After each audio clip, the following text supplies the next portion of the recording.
Welcome to the Crypto Campfire.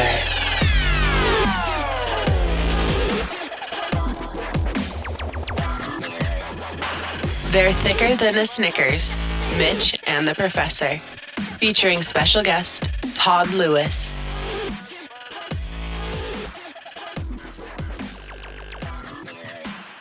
Hey guys, welcome back to another episode of the Crypto Campfire podcast. This is the Professor.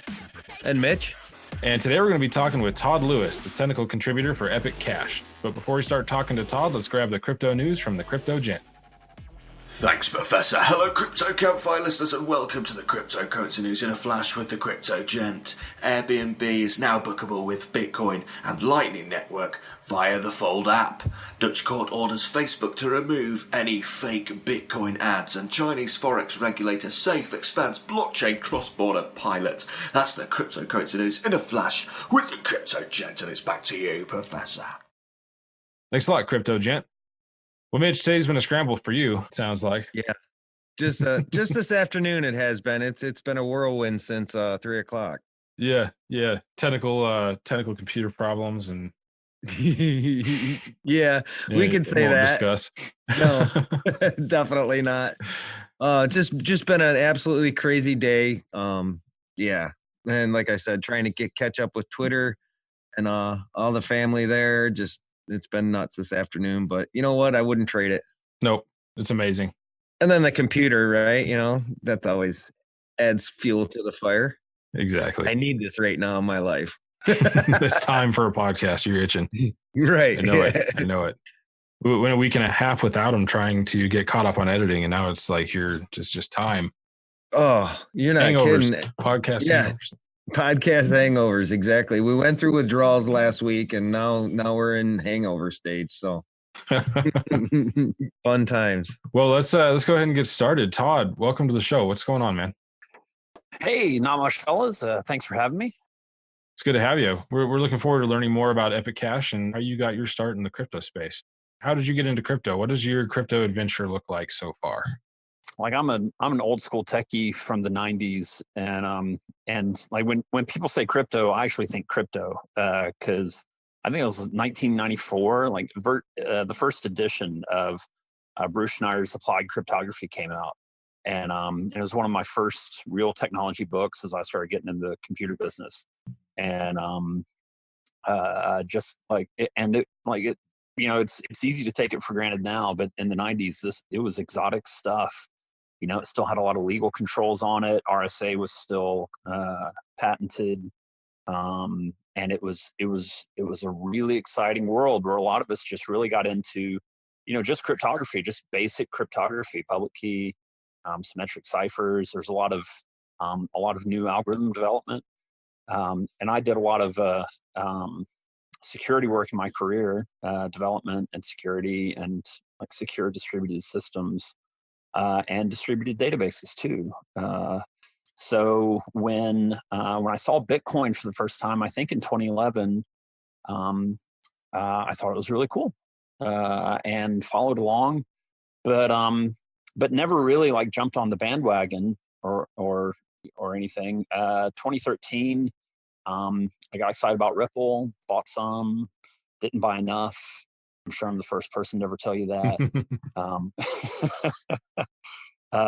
So, you know, like all the way along was, you know, I would like read the white papers and look at it, I was like, this is fantastic. But never, you know, wasn't one of the original pioneers or anything. And then for the past 3 years, we've been the rarest of birds, which is actual crypto users. Because we have an international software business. We're in Brazil, but we've got clients and operations all over the world, and a lot of times crypto is actually the easiest way to get money around. So you know, an actual business usage on the receiving end of crypto, and a lot of practical experience in our organization. But again, no projects until Max Freeman, the guru behind Epic Cash, came to me and pitched me on Mimble Wimble. and Mimble Wimble was seeing Mimble Wimble was the first time that I felt like, wow, I really want to be a part of making this happen. Like that. I think I could help with this, and I think this is important, and I think this is worth my time. I love that, man. I'm really looking forward to learning more about Mimble Wimble. I've heard the terminology and the name, but I've never dove into the depths of what it actually stands for or what it actually is. And you're speaking my language right now, sir, as far as crypto users. So we'll get back to that. But please, if you could explain a little bit more on the Mimble Wimble, that'd be great. Yeah, before I talk about the details, I just want to say, I think Mimble Wimble, like regardless of Epic Cash is a Mimble Wimble coin, and I'm looking forward to telling you guys about it. And we think it's really cool. Like, Epic is cool. Mimble Wimble is amazing. Mimble Wimble is important. And so regardless of like which coin you're part of, or like what your position in the crypto space is, like it's really worth understanding. And to me, one of the real reasons why it's worth understanding is that it's so simple. It's a really, really simple hack. And that is, it's an applied use case of elliptic curve cryptography, where elliptic curves are just like big polynomials. I always tell people it's just junior high school math, like ax squared plus bx equals c, only with bigger numbers, right? And I can tell you specifically, like I remember specifically being in Algebra 2 class when I was 15 and hearing my teacher talk about the difference between parabolic curves and elliptic curves and going, I'm never going to need this shit. Right? Oh my God. And 30 years later, here I am. I'm like, elliptic curves are amazing. Try and draw as a carpenter, try and draw an ellipse, let alone build one. Okay. Yeah, exactly. When you're out in the field, out and out on the job site, and you have to build this elliptical soffit. Yeah. Have fun with that, guys. I've done it. It's not easy, but oh my God, is it fun? Well, actually, this is totally a non sequitur, but it's a cool technical point. There is a cool geometric hack for drawing ellipses. Do you know it? No, I don't. I know. Well, actually, you talk about with the strings. 2 nails and a piece of string, right? Yeah, exactly. That's a good hack. But sometimes when you're dealing with a 100 foot, getting it sized precisely can be a tricky business. So, right. So the Mimble Wimble is like an actual innovation, and what it consists of is an application of elliptic curve cryptography that lets you verify the properties of a transaction without seeing the details of the transaction. Okay, and there are 2 properties specifically that you can verify in a Mimble Wimble transaction. The first is that the inputs to the transaction are the outputs of a previous transaction. Okay, and the second is that the outputs of this new transaction are equal to the inputs of this transaction. So it has the blockchain integrity property that no one is, secretly minting new coin in the course of doing their transaction. It's not, 10 coins in and 100 coins out, that kind of thing. But other than those properties, the fact that, the coin is not being created anew, and the fact that the quantities are being conserved between the inputs and the outputs, an outsider cannot see the quantities involved. And this is absolutely amazing. So that basically boils down to the privacy side of things then. The privacy side. I mean, you can view it all through a privacy lens, but it's and I guess it mostly is. But you don't have you don't have the notion of because of the privacy property, every transaction is its own universe, right? Okay. And it's not just that you can't see the quantities, it's that like the traditional notion of wallets is not required. You've got each transaction is a universe unto itself, and and it's opaque. So it's a little bit stronger than just the privacy property on the transaction itself. It has some minor ramifications into the further structure of the blockchain. So just to make sure I'm following you and understanding what you're saying, like if you look at a privacy token, right? There's a lot of things that are hidden within the transaction that you can't view on the blockchain. Well, and when you say privacy token, you mean a traditional privacy token, correct, right? correct, and not in the form of Mimble Wimble is something that's supposed to add an additional layer of privacy to transactions. No, am I off? No, okay, all right, no, I'm way I off. mean, look, no, like you've got the essence, but you accidentally flipped the engineering point. So the traditional way to do a privacy coin is you have a Bitcoin or Ethereum style ledger, and then you put a privacy layer on top of it. Okay. So like you're obscuring so you're adding complexity in order to try to synthesize the privacy property. That's how the traditional privacy coins work. What Mimble Wimble does is strip that layer away. So it's not adding a new layer. Instead, what it is it's replacing that core blockchain protocol with a new style of transaction, which has the privacy property inherent in it. And so there's no need for an additional privacy layer on top. The privacy is inherent in the functioning of the core ledger.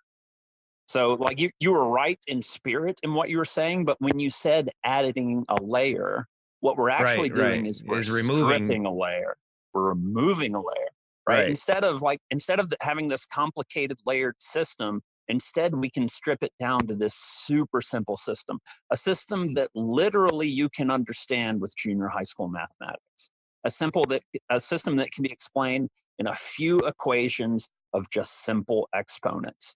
And the fact that the privacy property is there is simply the simple algebraic property of big exponents that they're hard to factor. It's the same thing that makes, for example, RSA or Diffie-Hellman secure, right? Is factoring large numbers is difficult. Right. Well, the comment you made there about middle school geometry or mathematics, basically, it brought me to that scenario or that question in that show. Are you smarter than a fifth grader? Because I'm 50 years old and I'm really struggling wrapping my head around some of your terminology, but I'm getting the gist of the action or the application of Mimble Wimble. Yeah, so let me back off of that a little bit. You don't have to know anything about elliptic curve cryptography, and you don't have to know anything about the relationship between the algebraic equations and the fact that it generates an elliptic curve. None of that matters. Like you can just look at the numbers being raised to large exponents, and you can even with a pencil go and do it yourself and see that raising the number to the exponent is far easier than reversing the function and factoring the result, right? That's a really easy thing to convince yourself of. It's a lot easier to multiply than it is to factor. And when you take those to numbers with thousands of digits in them, it becomes computationally impossible very fast, right? Okay. And if you look at the Mimble Wimble equation, you can, in 15 minutes, say, number one, I understand where the secrecy comes from, and number two, I'm glad it's not my job to factor those numbers. Gotcha. And you can, and to me, that's amazing because, and again, this goes back to the traditional privacy coins. You have all these layers, and are the layers complete? And are there any gaps as you put the privacy layer on top of the blockchain? And what we've seen is some successful minor attacks on the more traditional privacy coins that come from that complexity. That complexity is not there in Mimble Wimble. The fact that it has the privacy property is obvious once you sit down for 15 minutes and just look at that one simple equation of how the exponents are used and how the blinding factors are applied, such that, yes, I can see the outputs are equal to the inputs, but no, I have no idea what the quantities involved are or who's getting what. that ability to have a really simple system where you can convince yourself deeply that it has those properties, that's so important from an engineering perspective, right? And having a system that you can have confidence in, because big complicated systems with lots of layers, that's where your failures come, right? Your failure comes when the strut is jammed up against the buttress with the coupling layer and the blah, blah, blah, blah, and you have 8,000, Exactly. you have 8,000 pieces in the system, and there are lots of different ways that it can fail. But if you can boil it down to something simple, then you can satisfy yourself that the thing's actually going to work to the level that you need it to work. For sure. So other than like the traditional concept of a privacy token, what other use cases does this type of technology enable that you guys are looking at? So I've you really want my answer to that? Because it's a biggie. You can give us an overview. We'll see how far we go. Well, yeah. So like to me, it's not about simple features. It's about lack of privacy being a complete showstopper for the actual use of crypto. Right. Okay. Right. And I think of it more grandiosely than that. If you think of traditional ledgers as, taking your checking account and posting every entry to Facebook for all your friends to see, then not only is privacy important from that perspective, but like for me, the use case that I really care about is bringing the monetary revolution to people who've never had access to money and banking before. So for me, like crypto bears the promise, just like cell phones skipped over copper lines and finally brought telephony to everybody. Right. Because it didn't need all of that old infrastructure that had been just too expensive to roll out to the last 2 billion people without telephones. And then we engineered past the problem and everyone got a telephone. To me, banking is on the verge of a very similar kind of revolution, where there are basically the same 2 billion people on this planet whom the traditional banking system can't be bothered to extend services to because their model's too expensive and they don't have enough money, right? And so, like, what are we going to do about that? Money is an incredible breakthrough for humanity. Money frees us from barter. Money is the basis for commerce. Money lets people lift themselves out of poverty through commerce. So are we just going to leave those 1.5 billion people without access to payments and the ability to do commerce? Or are we going to, what the traditional phone companies say is we should just put a lot more copper lines in the ground. And what I'm hoping we can do is just skip over that step altogether and go right to the end. And if we're going to do that and bring payment services to the last 1 billion plus people who need it, then privacy is an absolute requirement. You can't be in a low security, low income kind of place and have your neighbors know that you just got a big payment for your marketing services that you're doing for your client on the other side of the planet. That's a total non-starter from just a security perspective. From a business perspective, no one would ever run their business in such a way that their partners and their clients and their employees and whatnot asymmetrically had information about, total transparency about payment flows. That would be a suicidal way to run your business. And it's not any different for the people that we need to use blockchain to bring payment services to. So I don't view it as incrementally privacy unlocks, thing X. I view it as privacy is the last final blocker from being able to take these technologies and finish the monetary revolution and freeing people to participate in global commerce, because they have the appropriate machinery by which to do so. And that's my personal hope in terms of what we can do with this coin and with this platform. And we're on the path. We've begun. I don't want to tip too much about what we're doing back in the lab, but but the coin is launched, it's on its way, and we firmly intend to use it to bring Mimble Wimble to the people who need it. That's awesome. I really like to see unique applications of stuff, because there's a lot of projects out there that really don't have a reason to use a blockchain, but are just wanting to jump on it and issue a token. And not that they can't maybe find a good use case or something in the future, but there's a lot of stuff that doesn't really fit the need of a blockchain. It would be better served by, in some cases, even just a relational database. So it's really nice to see people that are actually kind of pioneering different things that really have a point and really leverage blockchain in their solution as like a critical point. So I don't know, it's exciting to see things like that. Yeah, and if we can even make a scratch, it'll be worth it. If we can have a few places around the world where we're able to bring payments and commerce to people who were cut out from it before, then we can make a massive difference in people's lives, and bring a valuable service that grows GDP. I mean, that's a big question I always have in business, right? Is like, if we do thing X, is GDP going to be bigger? Because if it is, then everybody can make money. Exactly. Right? And man, I can't think of a historical example other than maybe the wheel that that unlocks more GDP growth than freeing people from barter and the limitations of the local economy. And money does that, has done it for thousands of years for the people who have access to it. We understand well how that process works. We just have to find an economic means to bring it to that final group of people who really, really need it. Right, exactly. And so, like, we can use Epic for some smaller things, but for my personal agenda, that's the thing that I'm really hoping and intending we can do with this coin. I love it. I mean, it's kind of like the early days of the internet, the concept of finally starting to get everybody connected, but it wasn't really in the same kind of view as it was now. It was just a small sort of data service for the military. And then obviously it grew into a bigger thing. And then we started realizing new capabilities and new things that it opened up and allowed by being able to communicate with people all across the world.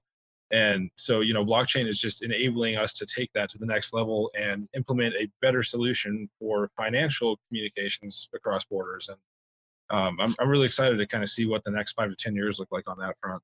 Yeah, I think we've got a lot of things left to figure out, but that's that's a positive thing. There's a lot that we have yet to unlock in terms of what we can do with this category of tech. Oh yeah, we're barely scratching the surface.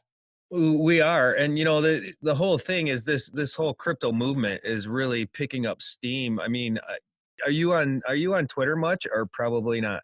I'm not. Okay, all right. I'm on VI a lot. Okay, all right. Where are you from, sir, if I might ask? Yeah, so I grew up. I grew up in the U.S. And I live in Brazil. Okay. My family's Brazilian, and I've lived in Singapore. I've lived throughout the U.S. You have a Southern accent. That's why I was asking. Yeah, I grew up in Alabama. Oh, there you go. All right, cool. I mean, Brazil is Southern, so. So Brazil, what's the weather like down there? It's got to be nice and warm right now. Well, it's starting to warm up. Winter is over, so it was a pretty brutal one. It got down into the 60s. Oh, so bummer. Yeah, yeah. It's like 60 now here.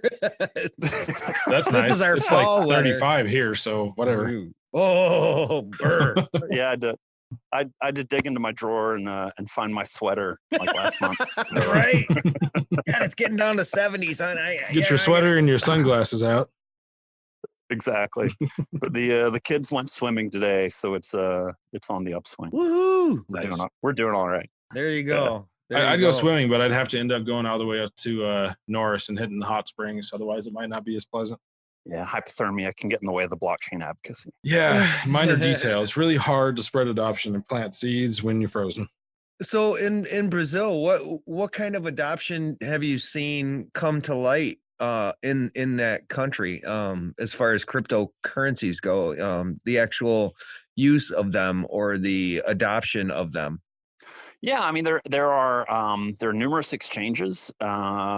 There's been a fair amount of interest in cryptocurrency.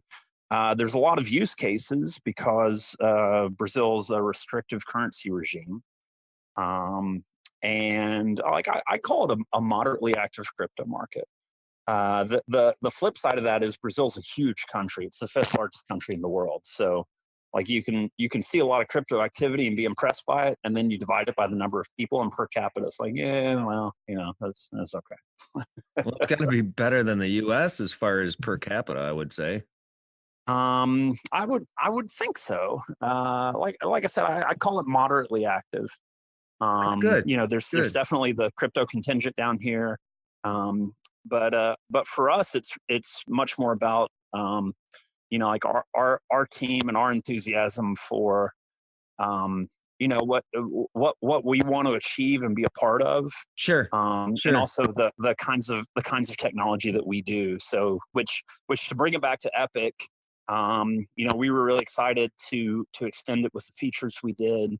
The fact that it's in Rust is something we think is important and useful. Non-technical people might not necessarily care about that part of it, but it's Rust is a safe language. One that's difficult to stage security exploits into for some technical reasons that I would chew your ear off and bore you silly with. But I guess, going back to that question that I asked you, though, maybe I'll word it a little differently. If you asked 10 people if they knew what cryptocurrencies were, how many would say yes? Maybe like 5 out of 100. 5 out of 100. That's not that terrible, actually, but yeah, and it's higher in our town. We're in a technology town too, so it's a little difficult for me to judge because we're in a tech town. Everyone knows what crypto is. So right. Well, that's true. Your demographics kind of play into that. Yeah, exactly. Like all of my friends are the CTOs of other tech companies around town, and or developers, and it's 10 out of 10 for them. Kind of like your own little ecosystem in that sense. We're in Florianopolis, and it's a fantastic technology town. Cool. So cool. I'd be interested to check it out one day. Well, let us know when you're down here. We'll go for that's for not drinks. that far off, sir. We're actually looking at a world tour here, hopefully in 2020. So, yeah, we might hit you up on that. Yeah, far out. Forewarned. Be sure. Yeah, the Michigan and Montana winters are the Brazil summers. So I'd encourage you to pay attention to the calendar on that one. I will make sure to do that.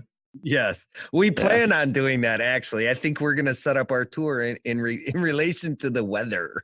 Everywhere we go is going to be warm, so we will experience the cold very rarely. That's my goal, anyway. I agree with that because I've lived in Montana my entire life, so I've never had an opportunity to not be in cold weather at least over half of the year. So I accept this offer. Absolutely, I do too. Good. Well, at least we're on the same page, Professor. So, Todd, have you had any unique experiences running into somebody who either didn't know about crypto or knew very little of it and kind of got hooked on it after talking to you? Oh, sure. A few years ago when we were having real logistical difficulty with payments, and I just in my local circle, I sparked a little mini revolution of telling everybody, but there's a pretty rigorous system for filing invoices and like declaring income to the government. So that actually regulatorily makes it pretty easy to do crypto because you're filing your paperwork and off you go. So we got everybody, technical people, non-technical people, and like all of us started hopping on and getting payments in that way. Cool. And it was I mean, compared to other kinds of payments, I'd say it was approximately the same. More difficult in some ways, easier in others. So let me ask you this one quick question. Do you own crypto? Do you own any Bitcoin? I own some Bitcoin. Yeah. Okay, good. No, I just was curious. Yeah. It's amazing. Some people, don't really have that much interest in the actual acquisition of it, and so that's why I asked the question. Yeah, I mean, I wish I'd had more over the years, of course. Yeah, don't we all, right? I Right? first heard of Yeah. Bitcoin in like 2010, and I immediately wrote it off as something that didn't make any sense. And I don't know, I can go back and kick myself every day, but shit happens. Well, but the other nice part is at this point we can also, that like I stood as a bystander in 2013, and I stood as a bystander in 2017 as well. So like on par, I'm doing okay. Yeah. I mean, that's it. Awesome. You can kick yourself all you want. It's not going to change it. And of course, the realism of it is, had I could have bought 20,000 Bitcoin at a penny, and I'd have sold it at like 2 cents, right? I mean, it's one of those things where we can go back and wish all we want, but it'd have been long gone by now anyway. So. Well, and also like for me, I mean, money's nice, being rich is nice. It just makes misery more tolerable. That's all. Well, I mean, there's more to life than just that, and I can be specific about that. There's more to, like, my motivation of being part of crypto and being part of Epic Cash in particular. Like I mean, getting rich isn't really the motivator. Okay, to me the exciting part is, and maybe now's a good time to talk about like the particular features of Epic and what we've tried to put together from Definitely. From a feature profile. Like I'm a technologist. To me, it's interesting because we've been able to make a really good coin, and make a coin that we think we can add a bunch of features to and turn into a very, very interesting platform.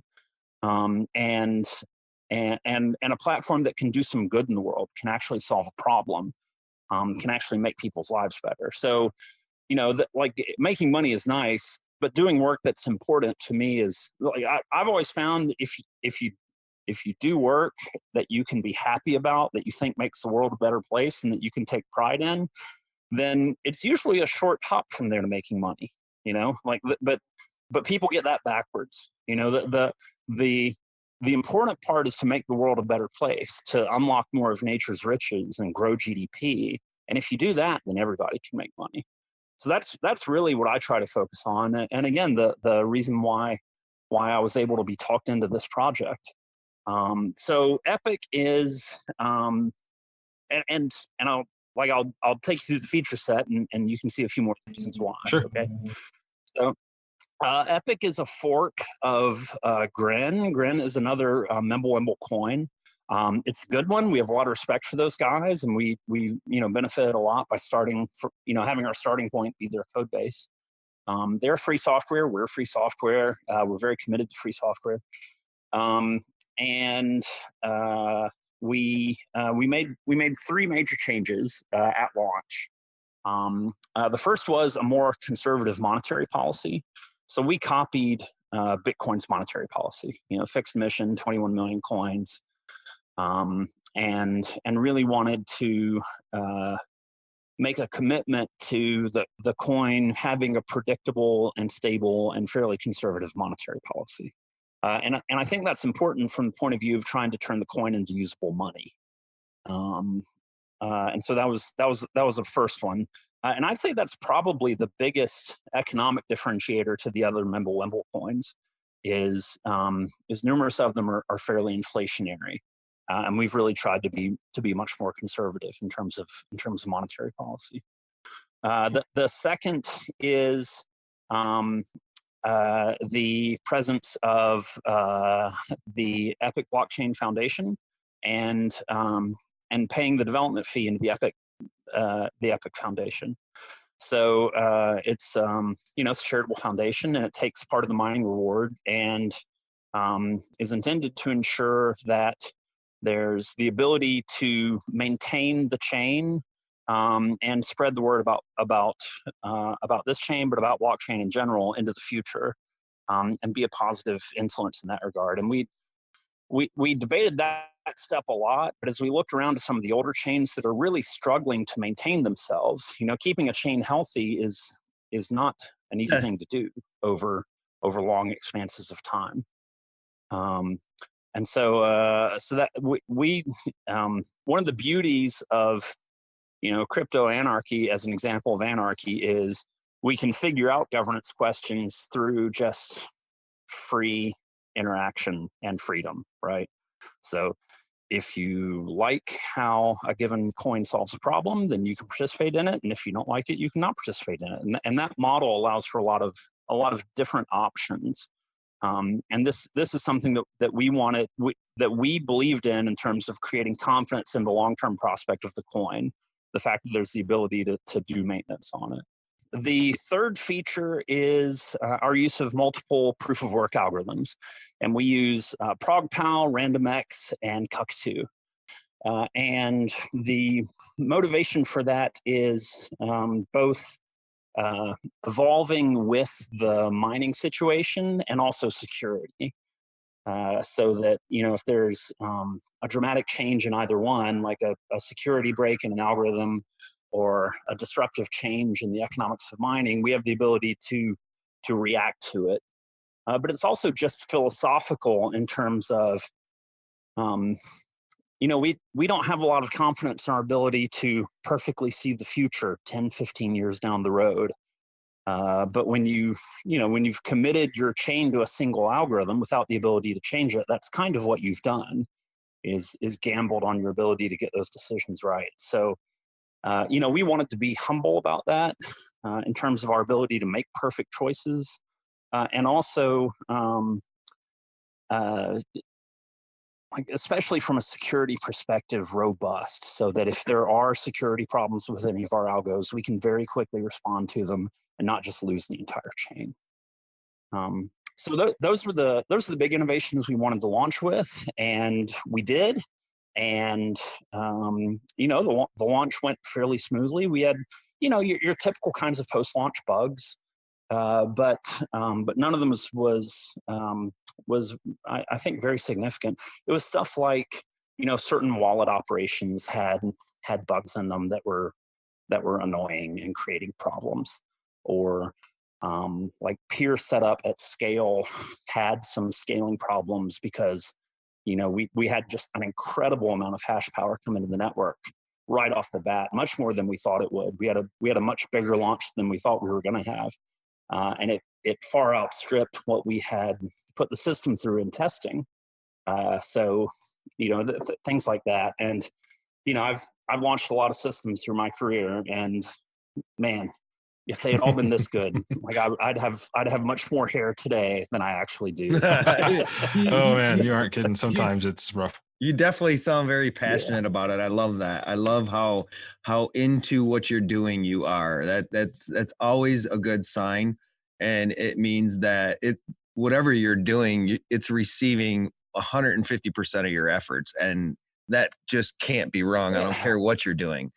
Yeah, and I'm far from the most active guy. We've got a bunch of developers around the world. There's a few of us here in Brazil, but we've got people in Europe and the U.S. And doing like nearly independent projects. We just had our GUI wallet developed by a completely different team, and that's been amazing and really, really fantastic. Shout out to Simple Duck, we love you, man. And so yeah, it's been a great experience, but it's the promise of what's to come that really keeps me pumped about what we've gotten started here. Sure. Todd, I got to ask you, if you could replace your eyes with any inanimate object, what would you replace them with? We always get these funny questions in. The things on either side of my nose. That's what you're asking. Yes, sir. Right? Yes, sir. Yeah. So like either something really funny or, I don't know, like cameras with twice the resolution. Like what would be convenient? Right. I'm just trying to think like Wi-Fi extenders. That might be good. Yeah. That'd be helpful. Yeah. Like maybe if I could just replace my worst eye, sure, the one with the vision, the one says you have to replace both of them. I could, no. Yeah, like can we haggle here? So if I could take I have one eye with worse vision than the other because when I was 7, I got hit with a stick in it, and if I could replace that eye with something that gave me perfect signal all the time, like I'd really have to think about it. So that'd be a good trade-off. I'm sorry to go down this route, but this is going to be really funny. I promise you this. Okay, this talking about the eye thing really brought up a joke that I remember. And so there's this guy, right? And he goes into a bar and he says, sits down at the bar and he says, "Hey, bartender," he says, "I'll bet you $1,000 I could pull out my left eye." Bartender goes, "No, man, you ain't gonna do that." He says, "Yeah, what?" He says, "All right, you're on." Puts the money on the table. Guy pulls out his left eye. Bartender's like, "Wow, this dude's out there, man." So, a week later, a guy comes back in the bar. He's got a patch over his left eye, and he says, "Hey, bartender," he says, "I'll bet you $1,000 I could pull out my right eye." Bartender goes, "Oh, man, you ain't gonna do that. You won't be able to see a damn thing." He says, "I'll tell you what, I'll take that bet. You're on." Guy says, "All right," pulls out his right eye. Bartender's like, "Oh my God, okay, this is way beyond crazy. You're off your rocker, brother." He says, "Here's your money. Good luck." About 2 weeks go by, and this guy comes walking back into the same bar, and he's got a walking cane, right, for a blind person. He's got sunglasses on. He sits down at the bar, and bartender says, "Hey, buddy, how you been?" He says, "Oh, I'm doing pretty good, just trying to get around, And he says, then a little while later, the conversation comes up again. He says, "Hey, bartender," he says, "I tell you what, after a few beers, he says, I'll give you a chance to win your $2,000 back." Bartender says, "Oh, yeah? How's that?" He says, "Well, I'll bet you can take a shot glass, slide it down the bar. I'll fill it with piss before it hits the floor." Bartender says, "No way. You can't see a dang thing." He says, "You're on." So the guy gets down at the end of the bar, drops his drawers, and he's all ready. Bartender says, "You ready?" He says, "Yeah." Bartender slides the shot glass down the bar, right? And he's running with it because he wants to see this guy do this, right? So guy's pissing all over the place, all over the bartender. Bartender's laughing his ass off.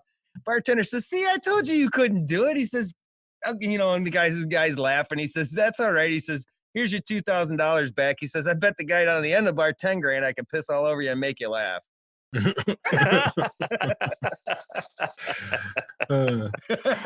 Sounds like he's an excellent marketing man. Yeah, right. So sorry, a little long joke, but and that guy later went on to do a CryptoKitties knockoff. Yeah, So, there you go. Exactly. There you go. And that guy was actually able to put a Wi-Fi repeater into his eye socket. Fact. Exactly. It's like the Bitcoin pizza guy, but better. Indeed, the $1 million pizza. Exactly. Yeah, Exactly. right. But you know what? If you've seen that guy's interview, like he's sitting pretty fat right now anyway. Yeah, He didn't like, sell "I all don't of care. it. Whatever." He bought a few pizzas and then had some left over. Right. Yeah. Motherfucker's doing just at that fine. point, did it really matter? Because he's still sitting a lot fatter than people spending thousands of dollars on Bitcoin, right? That is the greatest example of cash left between the cushions in the sofa, like Right? you've ever heard in your entire life. Yeah. Yep. Like, But that's like owning a bar of gold and say, "I never want to trade it because it's going to be so valuable." You can't take it with you, man. Enjoy Yeah. that. Use it. Spend it. Yeah, use it. That's all I got to say. Exactly. Exactly. So since you're not on Twitter, you don't see a lot of our efforts, and just to kind of give you a little idea of what we've been active with. my wife is on Twitter and she keeps yelling Okay. at me about being such a fucking old man that I don't Right? do it. So, Come on, yeah. I'm 50 years old. I'm loving it. You know what's funny? That conversation is extremely familiar to me because my wife did that exact same shit. She's like, "Why are you so old? You're a computer guy. Why don't you have a Twitter? Why don't you have an Instagram?" I still don't have an Instagram, by the way. We got one for the Campfire as of like a month ago. That's my first adventure Right. into Instagram. But Thanks to her. and I didn't have a Twitter until like 2017 or something like that, and it was just for crypto. So, and here I am. Twitter is like the platform I use the most, and I have the most people that I talk to on there, and all because my wife called me an old man. Yeah, Well, right. like when I look at Khloe Kardashian's famous Instagram pics, I'm like, you guys really don't want to see my version of those pictures, man. It's more than that, though. It's more than that. So, Me showing my ass cheeks by the pool, I promise you, is not. oh gonna make wait, it I experience know for a bunch of anybody. people that would have a field day with that. Oh, I mean- I better get him on the DJs podcast coming up. I know, right? Oh God. Okay, so no, what I was gonna say was what we've been doing is we have these seed cards, and what they are is they're a QR code, and it's printed on a card, like a business card, and it's a QR code that describes the token, or the coin, whether it be Bitcoin, whether it be Litecoin, whether it be Digibyte, whether it be Verge, whatever the coin may be. And so we plant these around in different areas, right? And we take a photo of it and say, yeah, seed planted, whatever. Well, then Changeangel comes along and they build this map, this interactive map that we can all pinpoint our seeds that we've planted. And within a week, you would be astonished at what this map attained as far as seeds and crops. So talk about spreading adoption. If you get the chance, sir, go to Changeangel.io and look at the seed map.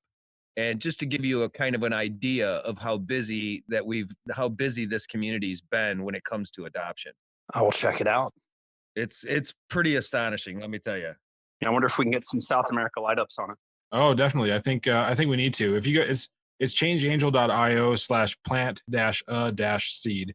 I always love extra hyphens, but if you go there, it'll pull up the map. There's a link there that you can use to go get the designs for the seed cards to print them out if you want to.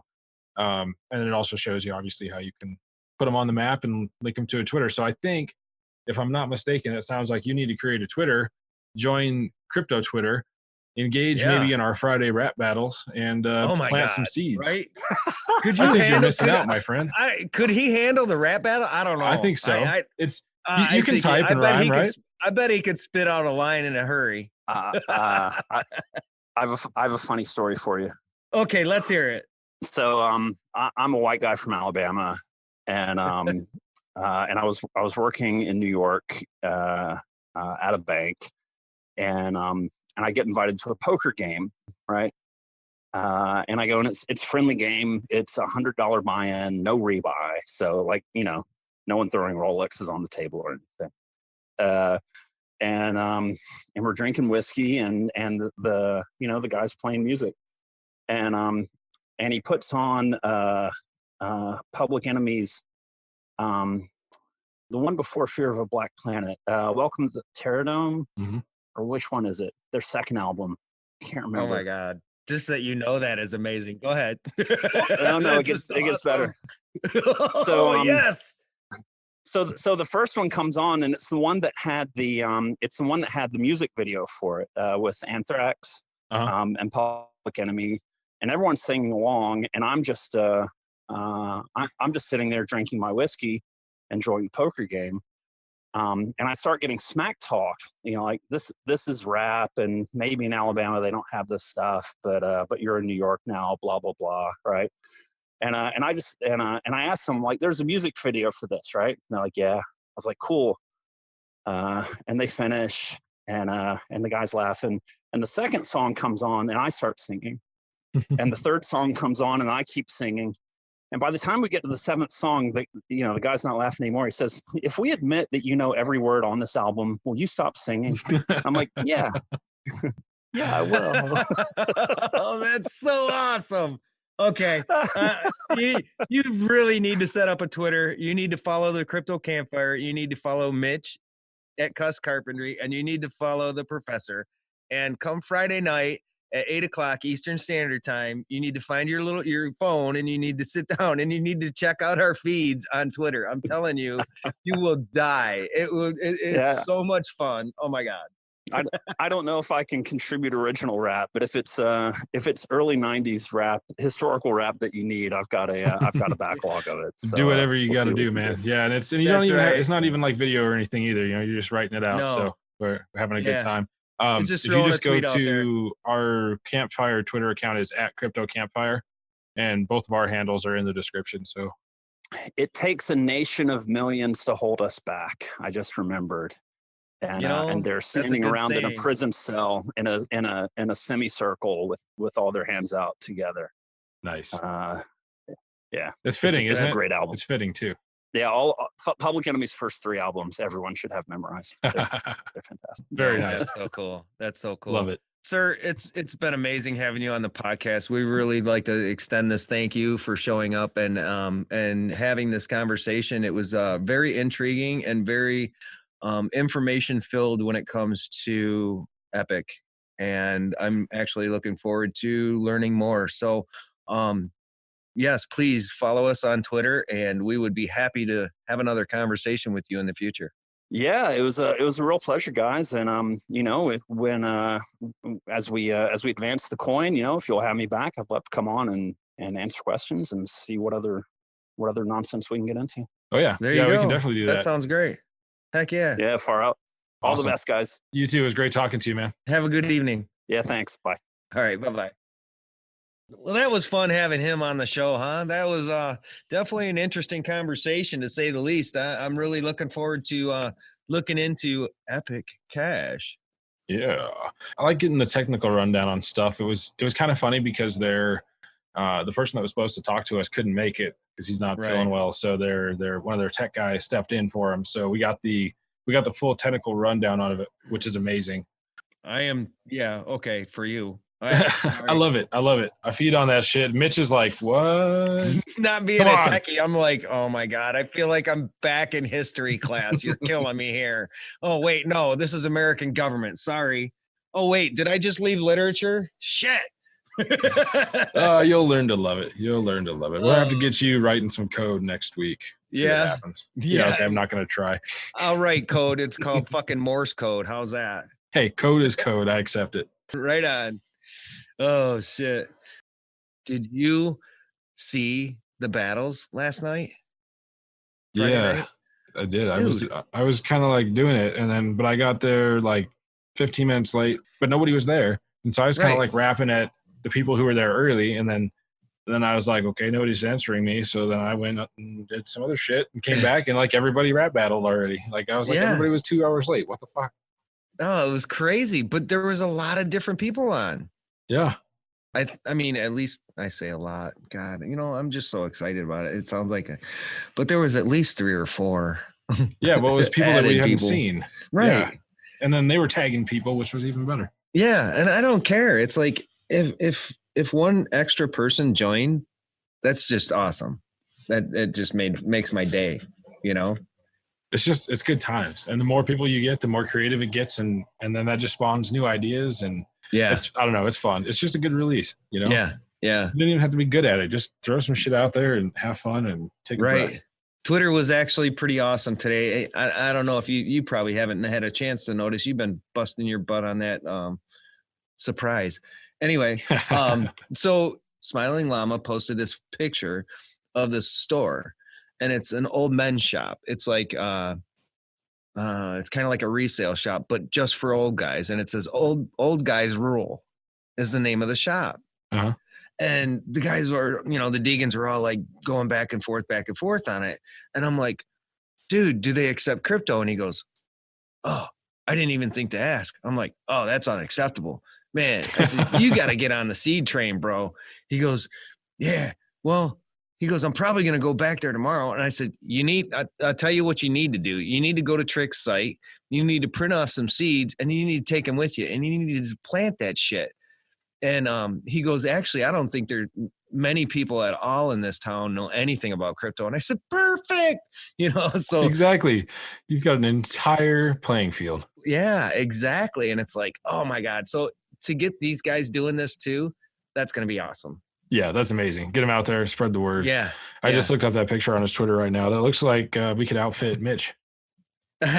Whatever. We even got the perfect radio in the display there. Man, This is like some cool old shit.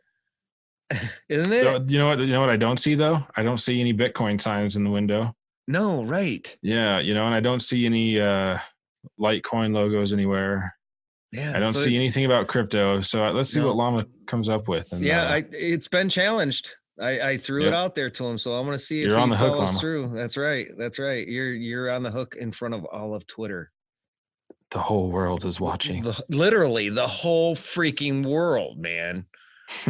All right. So now that we busted Llama's no pressure at all. Oh my God, just been an amazing planning week. The crops have been just sprouting up everywhere, getting exciting, and seeing so many new faces and new people joining in daily almost is just insane. And yeah, Kat is beside herself. She is so excited and so just overjoyed with how this has all moved. Seriously, I mean, she's put so much into this, and like But she's been doing this for like months and months and months, right? Like she On wasn't her even own. hoping to make it like No. such a huge popular thing. She was just doing what she believed in and getting the word out there and doing it in the way that she knew how to. Right. And to see this many people latch on and just really give that validation to what she's been doing is just, it's insane. And we're proud of you, Kat. You're amazing. And then along comes Paulie fucking P. Paulie P, my man, out there planting seeds like a trucker with a habit. Oh my God, this guy, he has got it down. No, and he has got it down, right? So I'm just digging it. Yeah. So it's been pretty amazing. I mean, it keeps blowing me away. I just keep getting more excited. Things just keep taking off. You know, it's just crazy how much energy it creates in yourself, in oneself, and how much it drives you to want to do something. Right? I mean, look at yourself today, right? All this stuff that you've seen all this week, and it drove you to creating what you're creating. Yep. You know, and without that, but you can't walk away from it. You're focused and you're like, I'm getting this done. Why? Because you're so excited about it. Exactly. So that's the cool part. That's what I'm all giddy about. So yeah. And then enough of that. Fun. I love that shit. There's not enough days like that, afternoon. but they're becoming more and more frequent. You know, the more involved we are in the crypto space, the more exciting every day becomes, you know? Exactly. Sweet. Well, ended on a good one. Thank you so much for joining in today. We hope you guys enjoyed the show as much as we did, and, you know, look forward to giving you more on a daily basis. So appreciate your feedback, appreciate your support as always. And we do it for you. You guys are on the pedestal for us. So thank you so much for all your support. It means so much to us, guys. It really does. Heck yeah. Heck yeah. So you guys have yourself a great evening, great day, whichever it may be. Take it easy. Peace.